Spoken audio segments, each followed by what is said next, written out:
Back to Hasini Rachapudi. నేనండి మీ హాసిని రాచపూడిని. అందరు ఎలా ఉన్నారు ఫ్రెండ్స్, బాగున్నారా? ఈరోజు నేను చుక్కకూర పచ్చడి చేస్తున్నాను. ఈరోజు చుక్కకూర తెచ్చుకున్నాము, ఫ్రెష్గా ఉంది చూడండి. అందుకోసమని ఈరోజు చుక్కకూర పచ్చడి చేద్దామని ఈరోజు చుక్కకూరను అంతా కట్ చేసి పెట్టుకున్నాను. ఇది 3 కట్టలు తీసుకున్నాను, పెద్ద కట్టలు 3 కట్టలు చుక్కకూరను తీసుకున్నాను. ఏం చేస్తున్నారు మీరు, అందరు బాగున్నారా?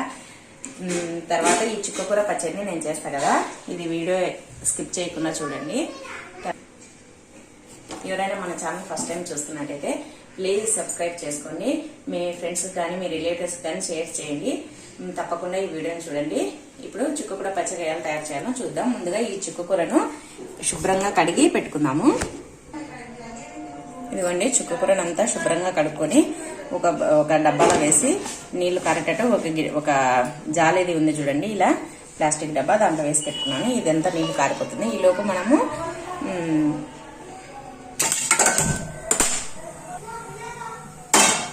ఇదిగోండి స్టవ్ వెలిగించుకొని కడాయి పెట్టుకున్నాను.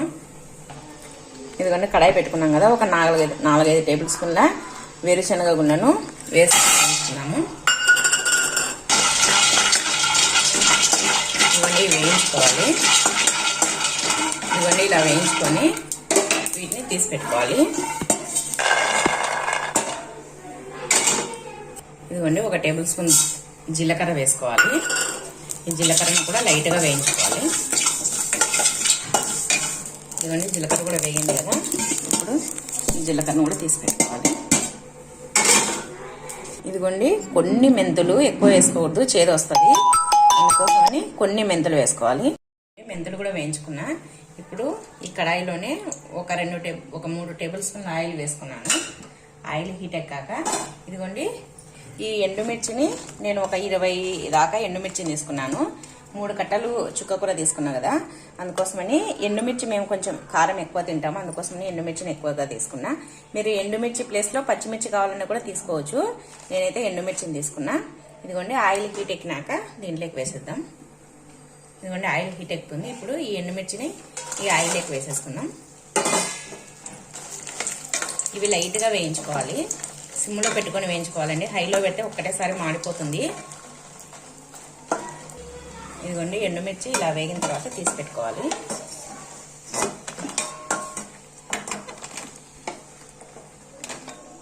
ఇదిగోండి ఈ ఆయిల్లోనే ఈ చుక్కకూరను కూడా వేసేసుకున్నాము.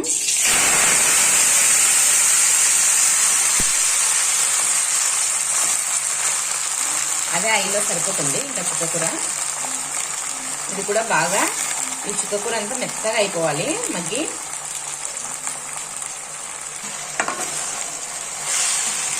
ఇదిగోండి ఈ చుక్కకూరను అంతా ఒకసారి కలుపుకొని ఒక 5 మినిట్స్ మూత పెట్టేసుకున్నాము. ఇదిగోండి ఇప్పుడు ఒక 5 నిమిషాలు మూత పెట్టేసుకొని మగ్గనిద్దాము సిమ్లో. ఇదిగోండి 5 నిమిషాలు అయింది. ఇప్పుడు మూత తీసి చూద్దాం. చూడండి ఇలా బాగా ఉడుకుతుంది కదా చుక్కకూర. ఇదంతా కొంచెం దగ్గరికి రావాలి.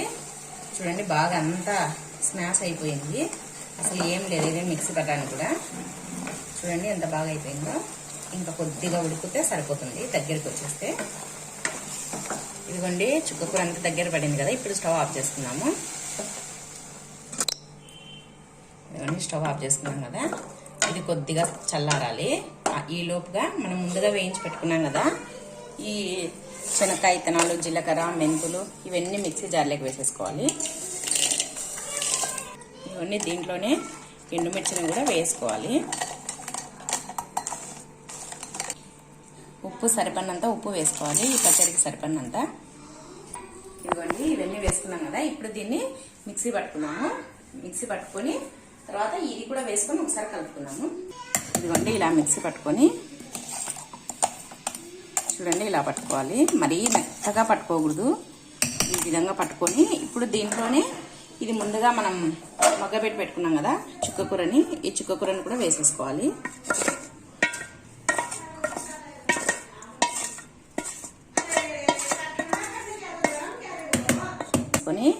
ఈ పొడి అంతా దీంట్లో కలిసేటట్టు కలుపుకోవాలి, దీంట్లోనే జార్లోనే. ఎందుకంటే మనం మిక్సీ పడితే ఎక్కువ మెత్త పేస్ట్ మాదిరి అయిపోతుంది. ఒకసారి కలుపుకొని ఒకసారి అలా మిక్సీ అనేసుకున్నాం సరిపోతుంది.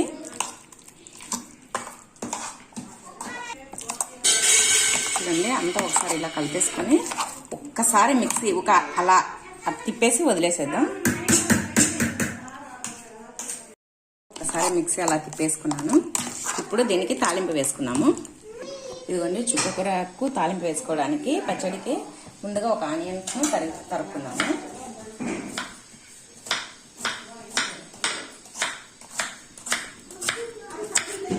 ఇదిగోండి చుక్కకూరకు తాలింపు వేసుకోవడానికి ఒక 2 టేబుల్ స్పూన్లు ఆయిల్ వేసుకున్నాము. ఇదిగోండి చుక్కకూరకు తాలింపు వేసుకున్నాము. ఆయిల్ వేసుకున్నాం కదా కడాయిలో. ఇప్పుడు దీంట్లో ముందుగా తరిగి పెట్టుకున్న ఒక ఆనియన్ వేసుకుంటున్నా. ఇది కొంచెం బాగా వేగాలి. ఆనియన్ మరి ఎక్కువ వేగకూడదు, కొంచెం లైట్గా వేస్తే సరిపోతుంది. అప్పుడు మనం పచ్చడి తినేటప్పుడు ఈ పచ్చడిలో మధ్య మధ్యలో తగులుతూ ఆనియన్ బాగుంటుంది. ఇప్పుడు చూడండి ఇది ఆనియన్ వేగుతుంది కదా. ఈ వేగేటప్పుడే ఈ మినపప్పు, శనగపప్పు, జీలకర్ర, ఆవాలు ఇవి కూడా వేసేసుకున్నాము.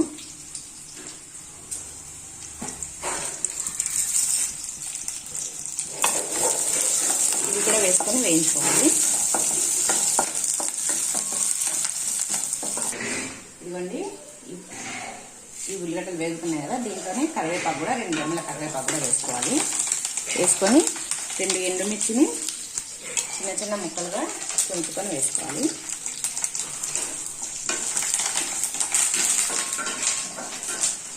ఇది వేడివేడి అన్నంలోకి బాగుంటుంది.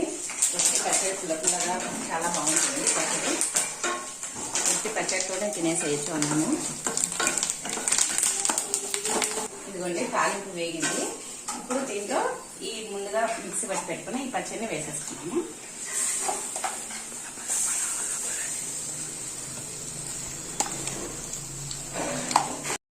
పచ్చడి వేసేసుకుంటే వెంటనే స్టవ్ ఆఫ్ వేసేసేయాలి. చూడండి అంతా ఒకసారి కలుపుకోవాలి. ఇంకా అంతే వేడివేడిగా పుల్లగా ఉండే చాలా టేస్టీగా ఉంటుంది ఈ పచ్చడి. ఈ కమ్మటి పచ్చడి రెడీ అయిపోయిందంటే చుక్కకూర పచ్చడి. ఇప్పుడు దీన్ని ఒక సర్వింగ్ బౌల్లోకి తీసుకున్నాము. ఇదిగోండి ఇప్పుడు ఈ పచ్చడిని సర్వింగ్ బౌల్లోకి తీసుకున్నాము. పచ్చడి చాలా బాగుంటుందంటే వేడివేడి అన్నంలోకి వేసుకొని తింటే చాలా టేస్టీగా ఉంటుంది. అసలు ఏం అవసరం లేదు, పప్పు రసము అవి ఏం అవసరం లేదు. ఈ పచ్చడితోటే తినేసేయచ్చు. అంత టేస్టీగా ఉంటుంది. మీరు కూడా ఖచ్చితంగా ఒకసారి ట్రై చేయండి. ఎవరైనా మన ఛానల్ ఫస్ట్ టైం చూస్తున్నట్లయితే ప్లీజ్ సబ్స్క్రైబ్ చేసుకోండి.